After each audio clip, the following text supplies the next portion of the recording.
He missed a 35-footer. Come on. Pathetic. That should be like a free throw range. Yeah. All right, so we're back. We had some technical difficulties, but the guys soldiered through and told you pretty much everything you need to know about Jeff Teague, I would say. Well, I actually don't know because I wasn't there. But It was quality. Any parting thoughts on that subject? No, enough about Jeff Teague. Yeah, Let's talk about other PGs. Other PGs. Talk about the issues. Wait, what other PGs? No, just watching Curry live right now is pretty awesome. But the one interesting note is that I love that Steve Kerr, when Curry got his second foul, did not yank him out of the first quarter, kept him in there, and he rewarded him by knocking down 4 additional threes in the quarter. I think too often coaches kind of like hesitate and they're like, oh, let's 2 fouls, let's yank the player out. At the risk of falling behind or losing the game, they just have this mentality of if a player picks up 2 fouls or they pick up their 3rd foul, you have to bench them till the half. They pick up their 4th foul, you bench them the rest of the 3rd quarter. I don't know. Times are changing. I think sometimes you have to kind of be a little more progressive and kind of adapt. Progressive. Yeah. Not worry about foul trouble. Yeah, I mean, foul trouble, because the thing is, even if he picked up 2 fouls, odds are he's probably going to finish the game with like 3 fouls. So the like half a quarter you sat him, most of the time is not really, you're not really saving him for the end of the game because most of the time players won't foul out. No, Golden State Warriors have created a game where defense doesn't matter. If you could just like get as many like 3s shot per possession, you don't got to worry about defense. You'll just win because you're shooting more 3s. I mean, that's all you need. So who cares? Like, he doesn't have to play any defense the whole rest of the game. It's fine. Well, I don't know about it, but I mean, Curry himself, I'm doing a live podcast. he can let that go. He could fall that to like Dre and Clay and Iguodala. Yeezy and Wheezy. No, but I think Daniel's right because you think of the whole point of the theory behind pulling a guy in foul trouble is that okay, the freaking 4th quarter is the most important quarter, but if you're taking the guy out, you yourself are artificially limiting the amount of time he can be on the floor. So, like, would you rather have the guy play 36 minutes or like have him play like 30 minutes and like definitely have him for the 4th quarter? Even though you probably would have had him anyway. I agree that it's dumb, but yeah, because the majority of the time he's not gonna foul out, so you're still gonna have him in the 4th quarter, and then you run the risk of falling behind more if you like your star player, like Harden picks up 2 quick ones. You like bench him right away and then fall behind by 15, but now he didn't pick up another foul. Like no, sometimes you just gotta roll with it. yeah, I mean, if it's somebody who sucks, you should bench him anyway. But then again, you probably shouldn't have been playing him that much to begin with, so it's kind of a chicken egg thing. But Like anyway, Spates. yeah, he is bald and bad. But anyway, enough let's talk about about this. someone who Go has for it. hair and is good. That would be Jimmy Butler. Jimmy Butler. So he is hurt right now. He is going to be out until the All-Star break probably, and I guess it's anybody's guess, but my read on the situation is he'll probably. Oh, he was ruled out. I'm glad I didn't keep talking. I wanted to double check this. He's been ruled out for 3 to 4 weeks. Yeah. Ruled out for 3 to 4 weeks. So this is not a good thing to have happen for Jimmy Butler owners. So this is where your league settings come into play as to what you should be doing here. For our league, we're already in the last week of the regular season. We have a 2 weeks stretch encompassing both sides of the All-Star break for our last week of the regular season. So there's not much you can do. But let's say you're in a league where your trade deadline hasn't happened yet. and you're in a place where you need regular season wins just to get into the playoffs, you need to be looking to move Jimmy Butler. Whereas if you're a team that's definitely going to make the playoffs, you might want to look to acquire Jimmy Butler at a discount. What do you guys think? What kind of player? Now, obviously, Jimmy Butler's been roughly like a top 10, top 13-ish type player this year. Obviously, if you're looking to trade him right now, you're going to have to sell him at a discount because of the injury. Where exactly would you guys be looking to move him? What type of player, or what player specifically would you be thinking you could get for Jimmy Butler right now? Drop him. Drop him. Or just drop him already. Well, I mean, I guess if your season's going to be over in three. No, I didn't mean like that. Tell me. No, I mean if your league settings are such that the championship is less than 3 or 4 weeks away, then yes, you should drop him. But assuming the playoffs will still be going on then. I think, yeah, it depends on, like you said, it depends on the team. If you already have the playoffs locked in, I would probably hold on to him. Because, I mean, the thing about head-to-head is the playoffs are what matters. Whether you get in there with a lower seed or a higher seed, it doesn't matter. If you're healthy during that final stretch or have good amount of games played, that's what makes all the difference. And the Bulls actually had one of the more favorable schedules going into the playoffs. I think they were behind in games, so they were going to have almost 4-game weeks throughout. It was going to be a very. I think they have a 5-game week in there somewhere too. Even better. Yeah, it's this week. Yep. Yeah, they were going to be. This week? No, I think they have another one. Yeah, they do. I think one of the last weeks during our finals for our matchup, I think it's a 5-game week as well. So they had a very, very favorable matchup. So with that being said, it kind of sucks. And the fact that the Bulls may not be so inclined to rush them based on their history, I would just try and get anything I can if I'm struggling. If I'm a struggling anything team. You can. Okay. But if you're a good team that can afford to kind of hang in there for a bit, I would hang in there. Then you would just so hang on to them. I guess it's more based on your situation, whether you need these regular season wins to go into the playoffs or whether you can survive a little bit and then get a top 10 player, top 15 player come playoff So I'm time. going to try to get a feel for like the threshold. I'll name players and you guys say when. Okay. It's like would you take this player if you own Jimmy Butler? Would you take So I'll start like where it's like probably you would take the other player. So like Reggie Jackson. Okay, obviously that's too high. Let's move it down a little. How about Drew Holiday? No. He's been playing pretty good basketball. Statistically. Streak man.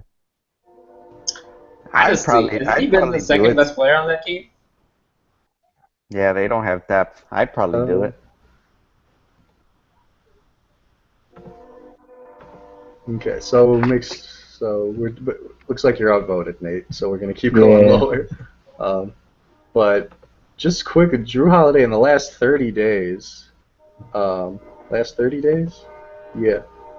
He's averaging 18 and 7.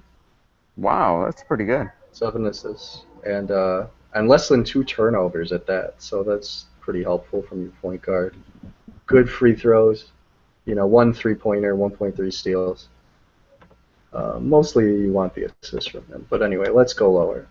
Would you take Darren Collison? Darren Collison, he's averaging 13 points and 4 assists on the year. Not quite Drew Holiday numbers, but he has very good percentages. I mean, I think he's on our waivers in our league as is. So. Oh, no, Jonathan owns him. Darren Collison? Oh. Yeah.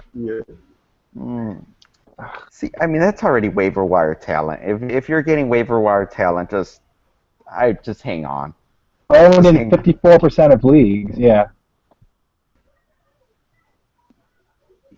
All right. Well, all right. Maybe I'll do one more. Well, I guess if we already don't want Darren Collison, Bradley that's probably Beal. about the size of it. Bradley Beal. Bradley, let's go. Injury fodder for injury fodder. He's healthy for the time being. That's what matters. If I could get a good 6 to 8 weeks of health right now, whew, all his regular season is forgiven. He was pretty good tonight. 26 points, 4 steals, 5 3-pointers. He's really good if he's on the court and healthy. Yeah. What, is he coming off the bench now? Or he just started. He just started today for the first time in a while. Okay. So, I know he said his minutes have to be monitored. Like he said it himself. Yep. That's a bad sign. You know, I don't. When the players have given up on their own health, that's a bad sign. How about Bradley Beal for Drew Holiday? Now it's starting to look like I don't want to speak too soon, but Drew Holiday's health issues seem to be. I don't want to say they're behind him, but Drew Holiday broke his ankle. Oh man, Smokey. yeah. But he's not playing quite as many minutes, but Drew Holiday for Bradley Beal. Well, Daniel, you have Bradley Beal, so that's a real question for you. I think when it comes to this point in the season, I think the biggest thing, it almost starts becoming scheduling. You start looking at for the first couple, for the last week of the season, first couple of weeks of the playoffs, you almost have to look at the schedule because if you have a 4-game week from Bradley Beal, I'd take that over a 3-game week from Drew Holiday or vice versa. So I think since the beginning of the season, it all balances out. You don't have to weigh it as much at this point in the season with a couple weeks to go. I don't have it off the top of my head, but oh yeah, I was just pulling that up. Yeah, no, but I'm acutely aware that Washington has a good playoff schedule as a proud owner of Marcin Gortat. Yes, they do. And then depending on the settings, like for us, we have 6-week playoffs, and Washington has 5 4-game weeks, whereas New Orleans has only 3. Yeah, I would probably stick with Beal. Just the fact that if you look at weeks 18 and 19, so what would be the first round of our playoffs, and possibly those are both 3-game weeks for the New Orleans. On the other hand, you have back-to-back 4-game weeks for Beal. I mean, in a first-round matchup, 6 versus 8 games, those 2 extra games are huge. So I would stick with Beal. On the other hand, if you have a bye in the first round of the playoffs, and then you're only dealing with weeks 20 through 23, they're actually pretty much the same. Well, so the Wizards would have 7 games during the semifinals and 8 during the finals, whereas the Pelicans would be flip-flopped. So I guess I would rather have the 8 games. I guess I would rather have the 8 games during the finals. But then again, you got to get to the finals, and also if you think about depending on your pay structure, then you're guaranteeing your floor to be higher. That might come down to personal preference. But anyway, yes, schedule becomes very important at this point. So Jimmy Butler, a player in a similar boat would be Marc Gasol. He is announced to be out for. Well, he's actually still out for. His timetable hasn't been announced exactly. Yeah, he's out indefinitely. So. I thought it was 5 weeks. No. No. Maybe it changed. I'm still seeing indefinitely. The first thing I checked. 5 weeks would be a pretty reasonable amount of time, I guess. Oh, but you're already getting towards the end of the season, so at that point, I think it's almost time to cut. If you have a solid option, I think you have to take it. It gets to the point that maybe in the finals you can play them, but that's a big maybe, and I doubt they're going to be rushing to bring back a player that they just signed to a multi-year deal. So, what's his record, anyways? How's Memphis doing? I think they're the 6th seed. Let's see. They're middle of the pack in the West. Too many ads on NBA.com. I won't load. They are they're 5 seed. They're 30-22, and they're. I love how they're in it every year. Nobody ever talks about it. I thought they were like. I swear to God, if somebody didn't tell me they were 15, I'm pretty sure I thought they were out of the playoff run. Just every year. They're the Bulls of the West. Is that what they are? Probably consistently solid, but they're not gonna make it. Yeah. Right. One thing I'll say about Marc Gasol is I feel like a lot of his stats are fairly replaceable. I mean, he's a great player, but I think you could piece together a couple people to make a Marc Gasol. I don't think you can do the same with Jimmy Butler. Actually, I beg to differ. Talented big men are really hard to come by. Yeah. He's averaging 16 points, 7 rebounds, a steal, a block, 3.8 assists. Solid. I'm actually working on something related to that, but Marc Gasol's 3 best categories are the points, the rebounds, and the blocks. And so, would you rather try and replace, 16 points, 7 rebounds, and 1.3 blocks, or Jimmy Butler? Let's see, what were his 3? Would you rather try to replace his 3 best categories are the 20 points, the 1.8 steals, and the free throw percentage. So what would be harder to replace? 20 points and 2 steals? Well, yeah, I mean, you just throw in a Robin Lopez and some other scrub, and those 2 together will get you those stats you need for Marc Gasol. Yeah, except it just... But 2 players take up 2 roster spots. Yeah. 1 player takes up 1. Yeah, and 20 points and 2 steals is easy to replace because I feel like if you look through the waiver wire, there's tons of players that can probably just outright score. I mean, what did I pick up? That guy, what's the one that went out on Utah Jazz? Alec Burks or Trey Burks? Which one's the one that got injured? Alec Burks. I mean, he was averaging. Like, I had him for a week, and I swear to God, he was like 18 points a game and 3 assists. All right, that's great. I mean, he's like a nobody. He's a pick-up and a drop player, so. The highest points average for someone on the waiver wire in our league is Aaron Aflalo at 14.3. Yeah, that's. And he's on the waiver wire for a reason. Right. I kind of don't, because if you look at a player like Wiggins, who all he does is points and he's not helping you anywhere else, and he's owned in 90% of leagues. Whereas if you have a player like John Henson, the only thing he helps you is blocks and nothing else. Points and blocks are equally important, but John Henson's only owned in 5% of leagues. He's also out indefinitely, but that's not really. Yeah, I think points are one of the harder things to get on waivers. Well, because they're the most obvious stat for people who love watching Steph Curry drain threes and all those other NBA thrills. Hey, I'm tanking points. Well, they already got 21 points. I am tanking points.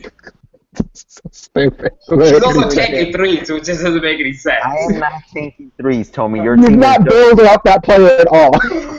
How can you say I'm tanking? My team had 50 threes last week. I just happen to still lose to you in that cat. But I'm definitely not taking threes. No, yeah, he's got the 3-point specialist. He's got Danny Green. And I guess Bradley Beal scores, but that's kind of his thing. Avery Bradley, 3-point specialist. Yeah. Marcus Smart doesn't score a lot of points, but he hits a lot of threes. Yeah, Tommy. That's definitely a thing. Last week I was second in the league in 3-pointers. You just happened to be number 1. No, I mean you just happened to be number 1. So, but yeah, I was number 2. So. I still lost, so I guess there's no conversation here. It doesn't really matter. I'm not official. So I guess we're not decided. We don't know who is more droppable of the 2. I mean, I mean, Jimmy droppable Butler wise? was like, I mean, Jimmy Butler was like, what, like 17 on the player right now, and Marc Gasol is like much lower, so there's that. I Yeah. know. I would Marc say Gasol's Marc Gasol's more droppable because I expect his And he's time like, frame to yeah, be. he's probably going to be out longer too. Yeah, he's got a physical injury versus Jimmy Butler's knee strain. He didn't tear shit or anything like that.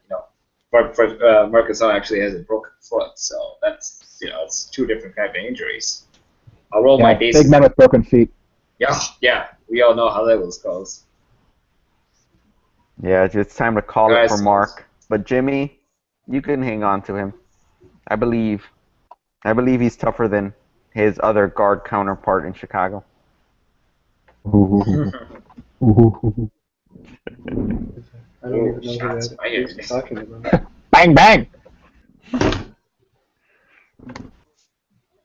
Well, there you have it. Let's see. One other thing we could talk about would be, Nate, I know you're working on a piece, and maybe if you have something to tease from it, then please go ahead and do that. Nate was working on a piece about the big blunders from this year. Do you want to give us one example just as sort of a sneak preview? Well, I mean, I unfortunately don't have it up right now. I think we could always go back to that legendary trade of early Chandler Parsons for Rajon Rondo. Parsons for Rondo, yeah. So that happened in like the second or third week of the season, right? Something like that, or maybe not quite that early, but definitely by week 5 that it happened. My other one is, was Christopher Porzingis drafted and dropped? No, Yes. he was not drafted. He was not drafted. No, I don't think he was named the starter until after the draft. After our draft, at least. So wait, hold on. Lynn picked him up, right, and then dropped him? He picked him up for like a day. Oh, okay. Then I guess it's not sufficient magnitude to criticize for another bad. Yeah, it was a little overstated. Yeah, it's not like I don't even know if he played the entire time. Like Lynn owned him. Like I think he picked him up like Wednesday night and then dropped him like Friday night, and the Knicks might not have had a game in that stretch. So it's like, now what are you gonna do? She's gonna regret that one. I think he already did regret it. His season is. And then, of course, not understanding how dominant Will Barton was going to be as well. That was a fail on my part. I was victim of dropping Will Barton when he was not doing so great, not knowing how much potential he had in Denver.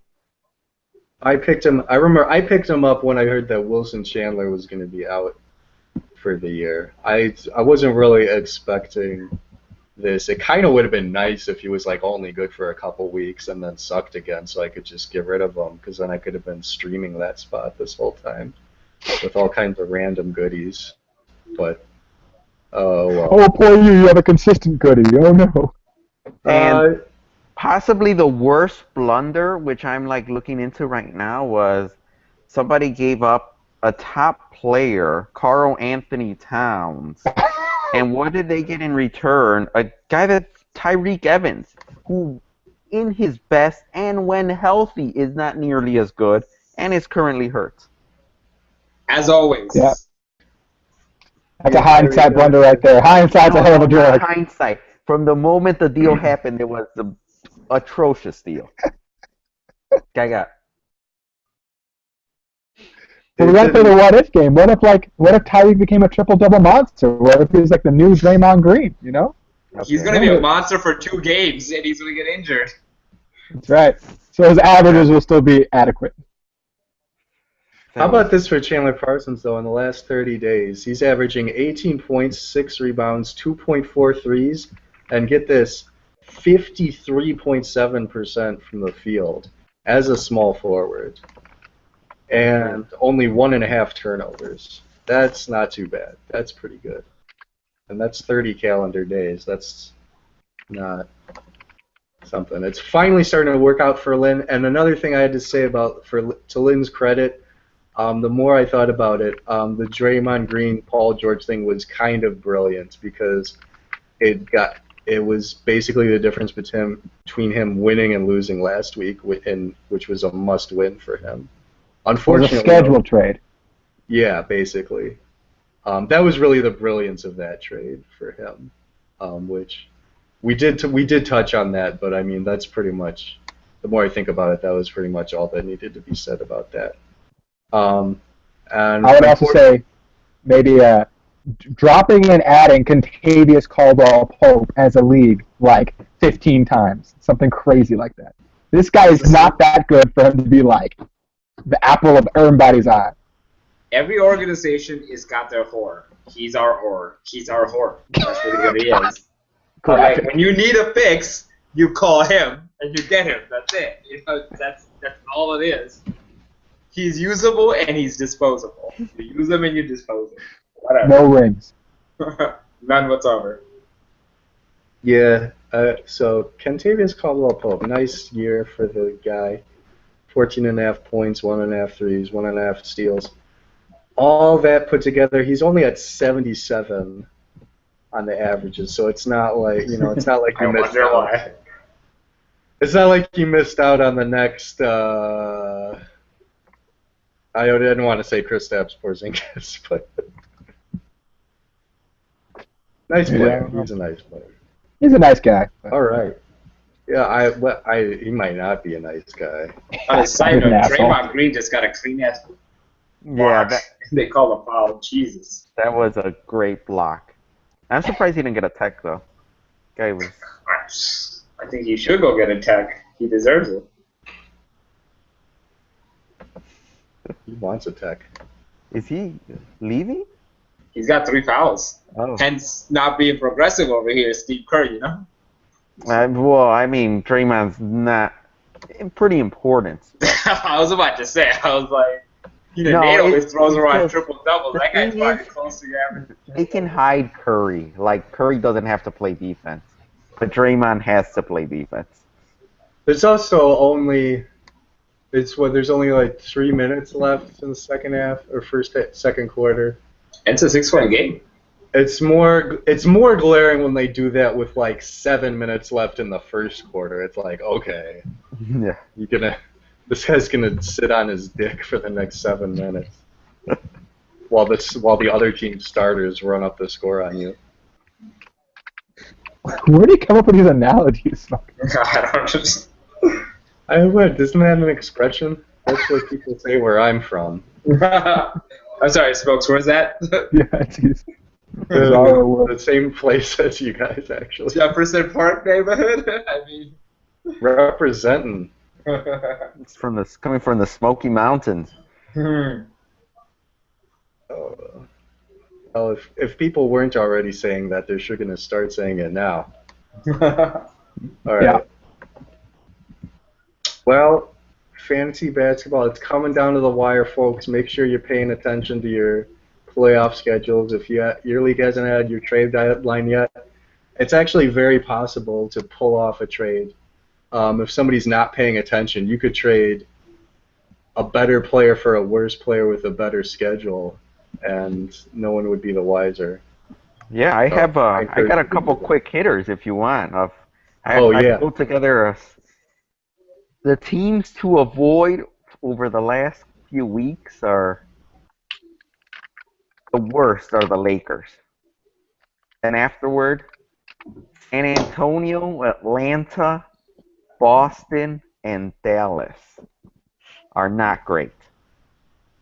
And then the best ones are Cleveland, Golden State, Orlando, Sacramento, and Washington. And I mean the difference between like the good ones and the bad ones are 4 games in a 6-week stretch. So we're talking almost a game a week. So I mean scheduling matters. So definitely keep an eye on that. Yeah. It's not a sexy stat, but a very important one. So like Washington. I'm sorry. Did anybody see Steph just like walk up the court and say, "Fuck it, I'm gonna shoot a 3"? He jacked one like 5 feet out from the 3-point line. Like what? Unfortunately, I was reading something, man. You suckers in your cable TV, doggone it. It's so stupid. Like, it looks like a joke. It's not even funny. It's like he inbounds the ball, it's like dribble. Screw it. I'm just here already. Might as well jack one up. Boom. Like, there it is. Like, whatever. Like, I don't even blame Patrick Beverley because who the hell's going to guard anybody out there? Like, that's like no man's land. These young lads got no respect for the game. Oh, God. This is just a joke. All right. Can we call it a night here? Because I'm getting... Yeah. This is annoying me right now.